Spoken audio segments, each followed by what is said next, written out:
Se você imagina eu e minha família desse jeito, a gente tem um nome ancestral para isso. Que brecha.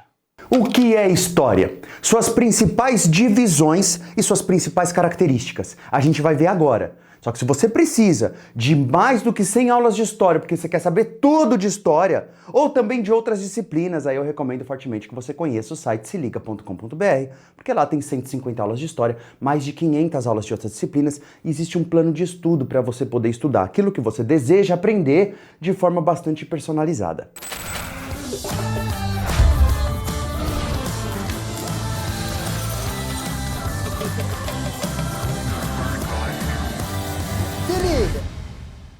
Vamos falar da pré-história aqui e agora. A pré-história é o maior período da história humana. E o nome já é bem complicado. O nome nos traz um problemão. Porque pensa comigo, a gente chama de pré-história o período humano desde o surgimento da nossa espécie até o momento em que a gente vai começar a se utilizar de escrita. Ó, como você é injusto, professor. Na época de vocês também tem gente que nem lê nem escreve, nem por isso tá na pré-história. O termo pré-história é muito complicado mesmo. Primeiro, ele vai colocar a escrita como definidor aí, né, de quem era da pré-história e quem é da história. Vamos dividir aqui. Antes da escrita não é história ainda. Só depois da escrita que a gente vai considerar como história. Puxa vida, arbitrário, ou seja, decidido de uma forma não tão bem elaborada, não tão bem defendida, né? Também foi alguém que inventou isso em 1832 e falou, toma. E a gente aceitou, e aí acabou, o apelido pegou. Tem um outro problema esse termo. É você achar que todas as pessoas do mundo aprenderam, conheceram a escrita no mesmo ano ali. 3.500 a.C., né? 5.500 anos atrás, todo mundo falou, nossa, vamos escrever uma poesia hoje? Não é tão simples. Cada povo vai desenvolvendo sua tecnologia num momento diferente. E tem muitos povos que preferiram nem utilizar a escrita. Nem por isso eles eram inferiores aos que utilizavam. Então, como é que a gente faz? A gente continua utilizando esse termo, mas sabendo os problemas que ele tem. Agora o apelido pegou, né? Agora olha lá o homem das cavernas, olha lá o pré-histórico. Eu sou seu ancestral, eu exijo respeito. Vamos tentar falar da pré-história com respeito dessa vez. Então o termo pré-história existe há quase 200 anos e a gente acaba utilizando ele mesmo por falta de um termo melhor até o momento. Você pode sugerir um termo melhor, mas por enquanto a gente ainda utiliza a pré-história. A pré-história não é só o maior período da história humana, não é só isso, não é tão simples. Porque a gente, quando a nossa espécie surge, ela não surge sozinha. Existiam outras espécies humanas no planeta. Outras pessoas muito semelhantes a nós, muito mais semelhantes do que qualquer outra espécie que hoje a gente chama de macaco.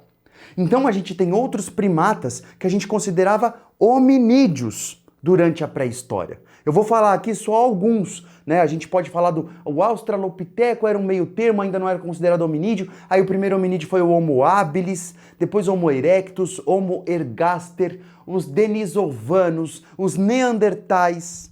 Não, Neandertal sou contra. Mas a gente não pode ter preconceito não, ancestral. Você fala isso porque você nunca conversou com o Neandertal. Chato pra caralho. O Neandertal ele já é da nossa espécie, ele já age como nós, né? E aí quando é que surge a nossa espécie? Porque se você for falar de outra espécie, pode ser até 2 milhões de anos que tenha surgido aí um primeiro hominídeo. Mas se você pegar a nossa própria espécie mesmo, o Homo sapiens, a gente tem de 120 mil até 200 mil anos atrás. É bastante tempo, né? Mas de maneira segura você pode dizer que há pelo menos 100 mil anos nós já estamos aqui. Agora você sabe por que a pré-história é tão gigante, né? Porque ela começa desde a origem humana e vai até o uso da escrita por alguns povos ali de algum certo lugar, por volta de 3.500 anos antes de Cristo. Então vem cá, vem comigo. Do lado da pré-história você tem milhões de anos. Mais do que centenas de milhares de anos. Muito tempo de um lado. E a partir do momento que começa a história, nós temos 5 mil anos. Então 5 mil anos de um lado da balança e do outro lado da balança milhões de anos. É bem igualzinho. Eu te falei, né, que quando nós, Homo sapiens, chegamos, não estávamos sozinhos. Tinham outras espécies e até mesmo outras espécies de hominídeos. E essas espécies de hominídeos, pessoas semelhantes a nós, foram desaparecendo com o tempo. Talvez por questões climáticas ou até mesmo por causa do contato com o próprio Homo sapiens. E da onde veio essa espécie tão pacífica, né? Da onde nós surgimos? O Homo sapiens aparece pela primeira vez no continente africano, aparentemente no sudeste desse gigante continente. Então a África foi o continente que deu surgimento à nossa espécie. E a partir de então, a gente começa a explorar o planeta lentamente, gente, isso demora demais. E além da gente explorar territorialmente o planeta, a gente também começa a desenvolver um montão de invenções. Manuseio do fogo, fala articulada, nomadismo, nada de sedentarismo ainda. E detalhe, hein? A gente vive de forma coletiva desde a nossa origem. Voltando, vamos falar da alimentação. Caça, pesca, coleta, pesca, coleta, caça, coleta, pesca. E você acredita que desde aquela época já existia um cuidado com as pessoas que já tinham ido embora? As pessoas que não estavam mais vivas recebiam, de muitos povos, não todos, um certo cuidado. O que indica, o que pode simbolizar que aquelas pessoas já acreditavam em algo além do que elas viam, que elas já tinham um certo conjunto de crenças, até mesmo uma religiosidade. Mas foi só recentemente assim, 12 mil anos atrás, até 14 mil anos atrás, que os seres humanos começaram a plantar. Todo aquele tempo ficava só caçando, pescando e coletando e não plantava? Não. Coletava o que a própria natureza tinha ali para oferecer. Por isso até que as pessoas se movimentavam tanto, né? A partir do momento que elas conseguem plantar, elas conseguem garantir algum tipo de reserva de alimento, porque elas vão continuar caçando, elas vão continuar coletando, mas agora com a plantação elas têm uma reserva. Então é possível, caso elas queiram, ficar um pouco mais de tempo no mesmo lugar. Mas de novo, não vai achar que todo mundo acordou e falou, vamos plantar, eu tive um sonho. Né? Coloca a semente ali, joga uma aguinha e bum, vem comida. Não é simples assim.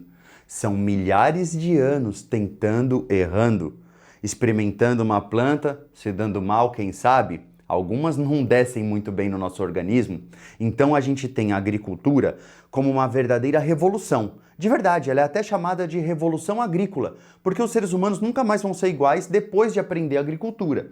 Mas a gente não pode achar que todo mundo começou a usar a agricultura do nada, assim, de um ano para o outro. Bum, vamos de agricultura. Não é simples. Cada povo vai desenvolvendo os seus elementos ali, suas técnicas agrícolas, conforme o tempo passa, em tempos diferentes. Então, em cada região, por exemplo, na América do Sul, você vai ter uma galera desenvolvendo a plantação do milho, da batata. Aí você vai encontrar também uma outra pessoa lá na região onde hoje a gente chama de México, desenvolvendo a pimenta. Enquanto isso, lá na Ásia estão desenvolvendo o arroz, o sorgo. Então existem vários alimentos e todos eles foram sendo desenvolvidos em épocas particulares, em épocas diferentes. Então, a partir de 12 mil anos atrás, a gente tem o começo de um processo que os seres humanos começaram a desenvolver a agricultura, mas não vamos esquecer que cada povo desenvolveu a sua, do seu jeito, no seu tempo. E se eu te disser que em todo o planeta existiam mais de 200 mil plantas superiores? O que isso quer dizer? 200 mil plantas que os seres humanos poderiam ter escolhido para ir selecionando as melhores e plantando as melhores até desenvolver um alimento bacana pra gente. 200 mil! Sabe quantas que o ser humano escolheu para ir plantando e desenvolvendo? 100. 100 de 200 mil. Você já imaginou o trabalho que isso dá? Você entendeu, né? Isso quer dizer que várias vezes a gente teve que comer uma comida ruim. O milho, por exemplo, demorou muito para ficar gostoso, igual você conhece.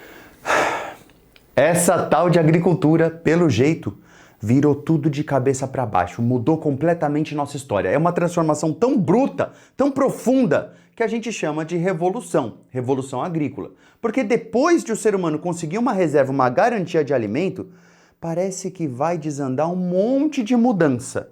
É a partir de então que o ser humano, nesses momentos finais da pré-história, né, que é o período neolítico, e os últimos 1000 anos da pré-história, que a gente costuma chamar de Idade dos Metais, é nesse período final da pré-história que vai chegar um montão de novidade. Sedentarismo, domesticação de animais amados como pessoas, né?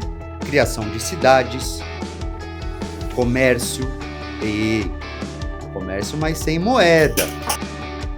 Finalmente vão começar a usar a escrita. E quando começa a escrita, acaba a pré-história e começa a história. A gente já viu que esse termo ele é problemático, mas é importante lembrar que mesmo quando começa a história, o primeiro período da história a gente chama de Idade Antiga, né? Depois a Média, Moderna, Contemporânea. E esse primeiro período da Idade Antiga, que já tem alguns povos utilizando escrita, muitos outros não estavam. Inclusive até hoje existem povos que não se utilizam de escrita. Não é porque não tiveram acesso, é porque escolheram assim. E é muito importante nós, historiadores, estudiosos, pessoas em geral, reconhecermos o jeitão de cada povo querer viver. Minha história não cabe em palavras. Tem razão, ancestral. Nenhuma história cabe em palavras. E se você quiser saber mais sobre história, conhece o site seliga.com.br. Um beijo e até o próximo vídeo.